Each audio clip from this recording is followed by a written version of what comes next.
Alam ng mga tao doon na halos hindi siya pumapasok. Tuwing kukumprontahin ko siya, ay nagsasabi siyang magbabago na siya, aalisin na niya ang bisyo. Hanggang sa may nagsumbong na naman sa akin na sa paggising pa lang sa umaga, kasabay ng almusal, marijuana pala.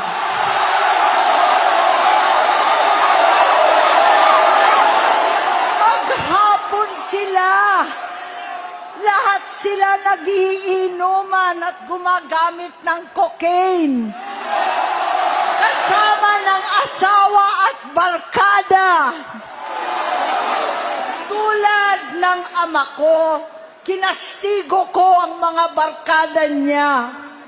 Ang nasirang si Bong Dasa, si Edvi Cruz, Inigo, Tony Boy, Sap Anton, alam po ninyo yan. Paano nagre-resign na sa takot ang mga pulis nila at staff dahil sa lumalalang bisyo? Inayos ko sila dahil gusto niyang ituwid ang buhay niya. Gusto niyang mag-vice-presidente. Hindi siya pinalad at lalong nagkaroon ng oras para sa bisyo. Simula noon, naging malabo sa amin ang lahat. Kaysa mag-away, bigla na lamang lumayo ang loob namin sa isa't isa.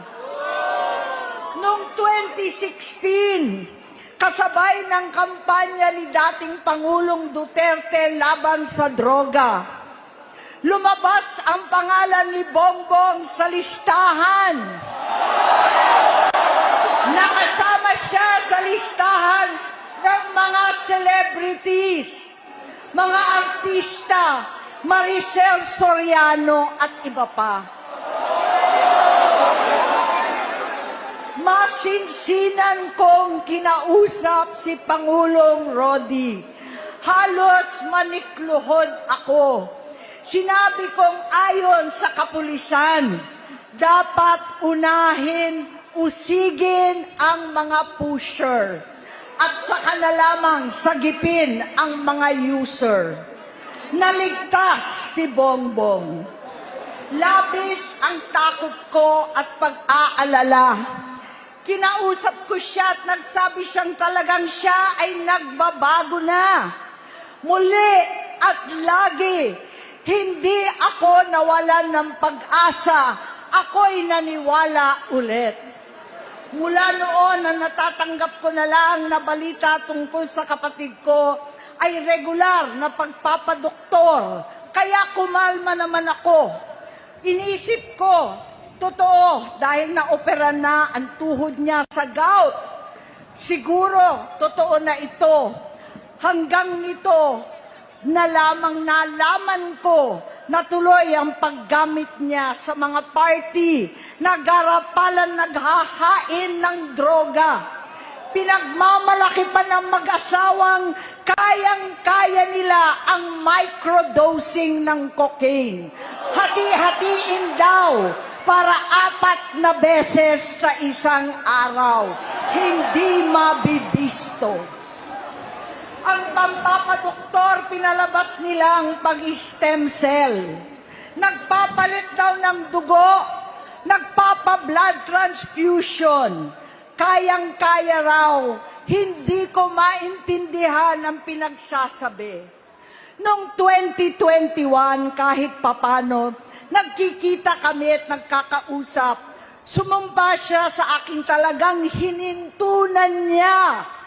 Naniwala ako kasi sabi niya gusto niyang tumakbo. Ang sabi ko, tutulong ako sa abot ng aking makakaya. Ipinakilala ko si Bongbong kay Inday. Naging magkatandem sila. Pagkatapos noon ay biglang hindi na niya ako ulit kilala. Kahit si Inday, nagtataka. Bigla ako na itsapwera. Kahit ganon, Nangampanya pa ako para sa kanya kahit si Inday na lang ang aking nakakausap. Hindi ko alam bakit ako nakaban sa headquarters nila sa Mandaluyong. Hindi ko alam bakit walang nagre-report sa akin tungkol sa kampanya. Sa totoo lang, masakit mang aminin, nung dinidisqualify na siya, halos papaboran ko na sana dahil may nagsumbong sa akin mula sa kanyang campaign team na gumagamit na naman siya.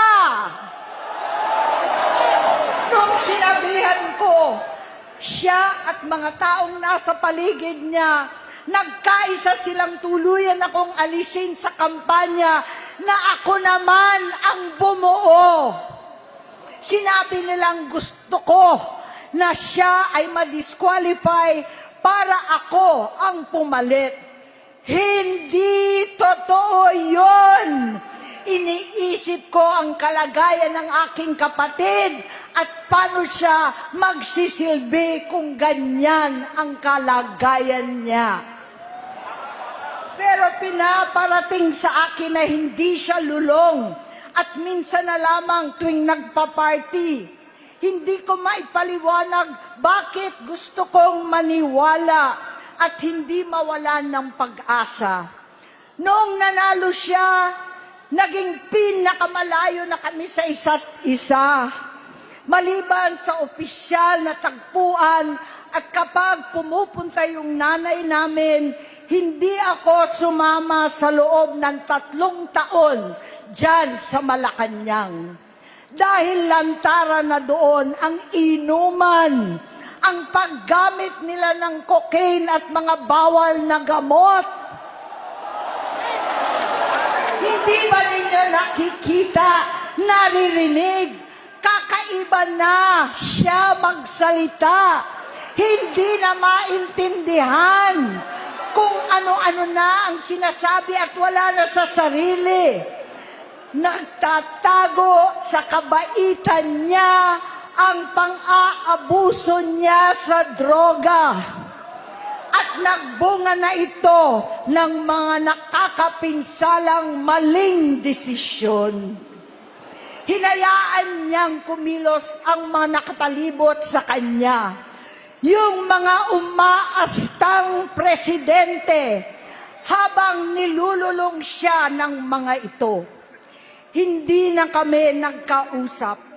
Sa harap ng publiko, pinipilit kong magmukha kaming maayos. Pero wala na kaming koneksyon. Hindi ko hinihiling na maunawaan ninyo ako, lahat kayo. Sa palagay ko, ang makakaunawa lamang sa akin ay ang mga pamilyang may pinagdaanan sa adiksyon, sa inom, sa sugal, sa alak, sa bisyo, higit sa lahat, sa droga. Pagka hindi ko siya nakakasama, buong aking loob na ipasok sa institusyon, ipagamot, iparehab ko na yan. Pero tuwing maghaharap kami noon, hindi kaya ng aking kalooban na gawin yon. Tuwing magsasabi siya sa akin na magbabago na siya, hindi ko siya kayang tiisin. Hindi ko kayang ipagkait sa kanyang pagkakataon at pagbabakasakali, umaasa ako at laging nananalangin na sana, oo nga, nagbago na siya. Hanggang dumating ang 2024 at 2025, yung bisyo niya na ang dahilan ng pagbaha ng korupsyon, kawalang direksyon, at maling-maling mga desisyon. Walang accountability, wala nang hustisya. Hindi na niya alam ang nangyayari. Hindi na pinapaalam sa kanya ang mga pangyayari. Sinamantala ng mga ito ang paggamit niya ng droga. Kinangkam na nila ang kaban ng bayan, habang ang mga dating tumatawag sa amin ng magnanakaw ay nakakita ng pagkakataon sirain ang lahat. Nagagamit na nila si Bongbong para sirain si Inday. Itinutulak pa nila si Bongbong at ang bayan sa bangin para umastang tagapagligtas. Mula sa pagtraidor at pagpapahamak kay VP Inday, sa confidential funds na kung tutuusin ang galing naman sa opisina ng Pangulo, hanggang sa pagpadukot sa dating Pangulong Duterte para itapon na lamang sa ibang bansa. Ang kabaitan ni Bongbong ay naging kalupitan. Garapalan ng pagtatakip sa kanya ng mga nasa Congress, sa Senado, mga miyembro ng kabinete. Kitang-kita na ng taong bayan, wala nang puwang ang kahihiyan. Para bang nauulit ang bangungot ng kasaysayan dinamas namin noon. 68 years old po ang tatay ko nung pinatalsik sa pwesto. 68 years old na rin si Bongbong ngayon.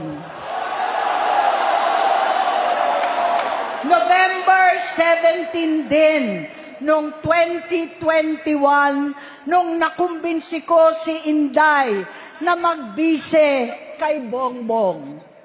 November 18 po, bukas, ang ikatlong araw natin.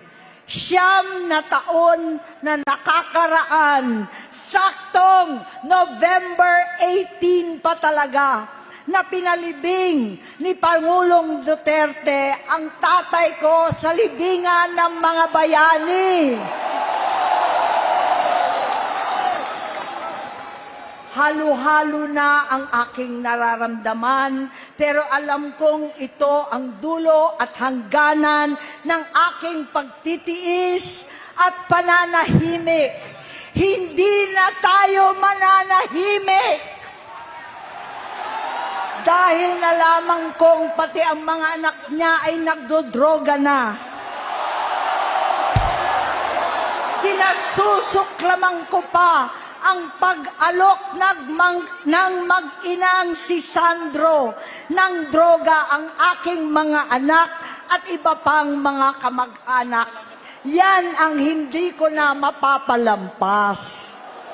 Sa loob ng halos 4 na dekada, wala akong ibang pinangarap kundi maipakita sa sambayanan na hindi kami masamang tao.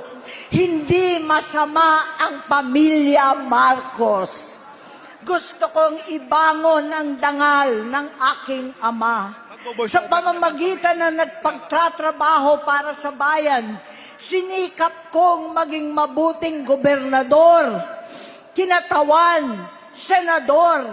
Hindi ako halos nagpapahinga para makapag-iwan sana ng legasiya na kapag sinabing Marcos, nabawi na namin ang tingin sa nakaraan.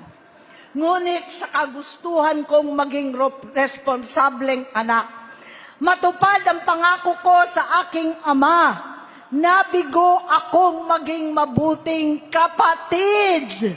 Naging mahina ako kay Bongbong.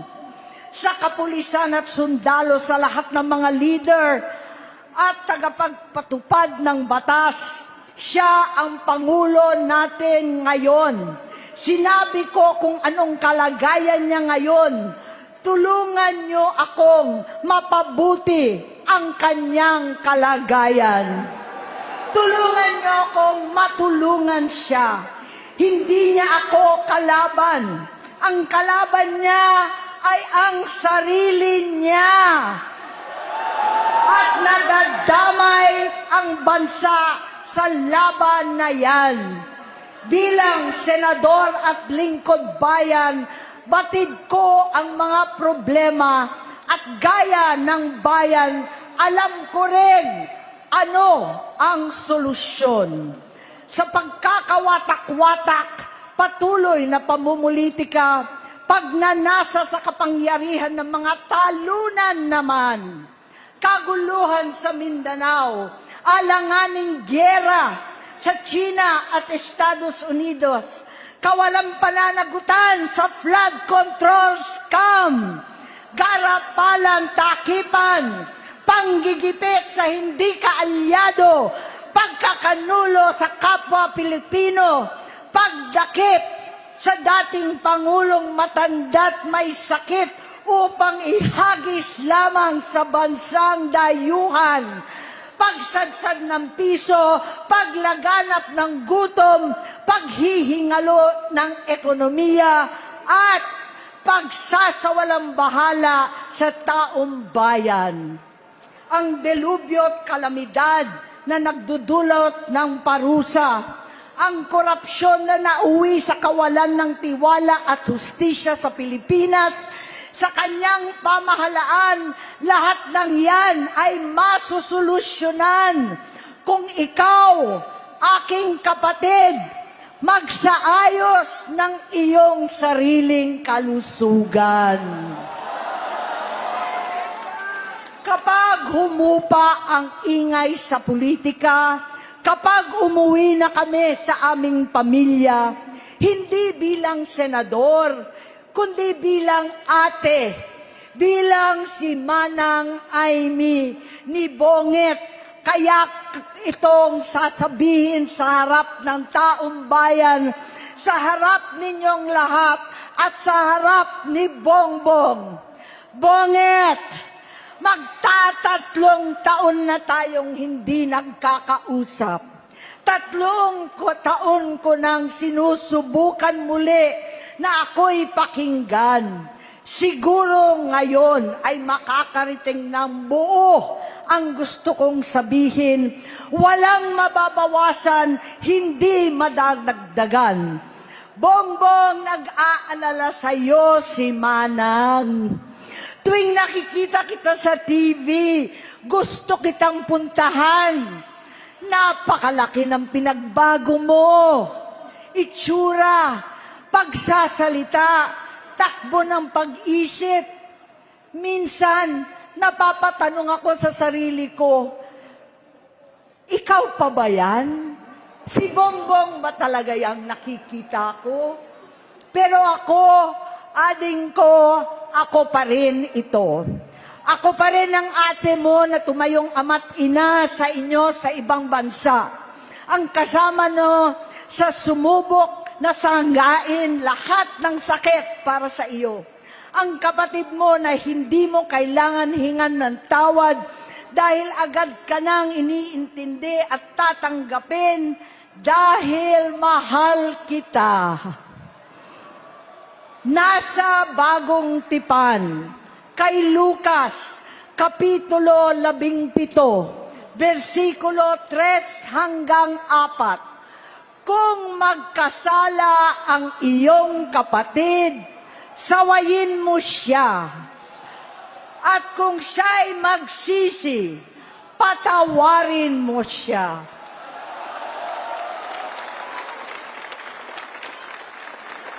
Tama na, ading ko. Tapusin mo na ang paghihirap mo at ng bayan. Gaya noong umalis tayo sa palasyo, kaya ko pa rin hawakan ang iyong kamay, huwag kang matakot. Malaki na ang dulot sa iyo ng droga. Sinisisi ko ang sarili ko dahil hindi ako nakinig sa mga sumbong. Hindi ako nakialam. Hindi ako maniwala, pero hindi pa huli ang lahat. Tama na, ading ko, magpahinga na tayo. Umuwi na tayo, magpagamot, magpagaling at nangangako ako, hindi ako malilingat, hindi ako magkukulang. Lahat ng kasama mo ngayon, hindi natin kasama sa pinakamadilim na bahagi ng buhay natin. Kasama mo sila ngayon dahil nasa taas ka pa. Ako at ang ating mga tunay na kapatid dito sa Luneta ang kasama mo kahit magdilim ulit ang lahat. Talikuran mo ang iniisip at ibinubulong nilang ambisyon. Unahin na natin ang kalusugan mo dahil sa adiksyon nabigyan mo ng malubhang karamdaman ang buong bansang Pilipino. Matatanda na tayo, sakitan na si Mami, alagaan na lang natin ang isa't isa. Kaliwat kanan man ang panghuhusga sa akin, malinaw sa aking puso na dapat mauna ang Diyos, ang bayan, pamilya at sarili. Hanggang sa mga oras na ito, Bonget, gusto kong malaman mo na hindi kita sinusukuan. Hindi ko kakayanin kung mapapahamak ka. Kaya hinihingi ko na tayo'y umuwi na, mamahinga alang sa iyong kalusugan. Kaya kung mabigo at mawala sa iyo ang posisyon, pero hindi ko kayang mawala ka sa amin. Ayusin mo ang sarili mo. Magpagamot, alisin ang droga sa iyong sistema. Wala akong ibang gusto, kundi gumaling ka, malampasan natin ito muli. Dahil wala akong ibang hinahangad bilang ate, kundi maging masaya ka, maging ligtas sa panganib, malusog, matagumpay sa buhay. Itama ang mali, labanan ang adiksyon, at ako hindi kailanman aalis sa iyong tabi. Susuporta at hindi titigil manalangin kasama ninyo dito sa Luneta at sa buong mundo. Dahil iyon naman ang tungkulin at ibig sabihin ng salitang kapatid, kapatid, mabuhay kayong magkakapatid. Maraming salamat po.